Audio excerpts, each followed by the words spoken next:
ang game plan ng The Voice Kids Philippines coaches kung paano liligawan ng young talents para mapabilang sa kanilang team. Naghahanda na rin ang host na si Dingdong Dantes sa simula ng competition sa September 15. Makichika kay Nelson Canlas. Singing soon ang The Voice Kids Philippines. Kaya naman ang host nitong si Kapuso Primetime King Dingdong Dantes at ang apat na coach na kinabibilangan ni na international performer Billy Crawford, Limitless star Julian San Jose at SB19 members Stel at Pablo, kanya-kanyang paghahanda na. Formal nang ipinakilala ang lima sa isang media conference na dinaluhan ni na Vice President for Alternative Productions ng Entertainment Group, Gigi Santiago Lara, Vice President for Corporate Affairs and Communications, Angel Javier Cruz, at marami pang opisyal ng GMA Network.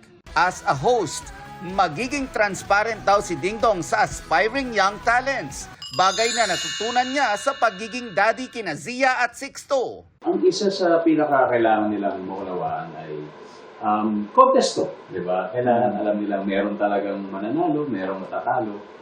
Pero kung sa umpisa pa lang, honest ka, transparent ka, ito talaga yung katotohanan. Kumbaga hindi mo i-baby. Di ba? Hindi yung maglalagay ka ng mga palamuting salita para lang mag-iba yung kanilang expectations. Kailangan reality talaga and we have to make them understand. Ang mga coach hindi raw magpapatalo sa isa't isa para piliin ng inikutan ng kanilang chairs. Tulad ni Julian na ready nang mag-share ng kanyang mga natutunan over the years. Ako lang yung only girl. Oo. Tsaka I don't know, I can be very, easy kasi pagdating talaga sa mga bata. Like, alam ko kung paano hulihin yung kilitig nila. Tapos kaya ko silang turuan ng mga kung ano-ano.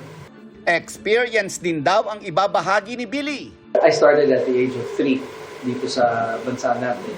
I'm 42. So, do the math, medyo matagal-tagal na rin ako sa industriya. Pero, I've seen it all.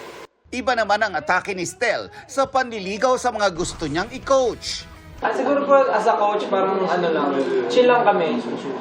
Parang tutulungan ko po talaga sila kung ano yung gusto nilang gawin para maging confident sila lalo. At ang new kid sa The Voice coaches na si Pablo naman, gusto raw baguhin na ang misconception sa kanya na masungit siya. Kinakabahan ako. Kasi meron akong reputation, image sa mga supporters ko na masungit ako. Kasi pag may mga vlog kami ng SB19, lagi nilang nakikita na sinusungitan ko sila. Attitude na po. Attitude na tawag sa'yo. Kasi nga po, attitude daw ako. Lagi akong galit.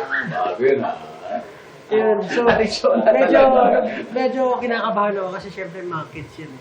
Mapapanood na ang The Voice Kids Philippines mula September 15 alas 7 ng gabi. Nelson Canlas updated sa Showbiz Happenings.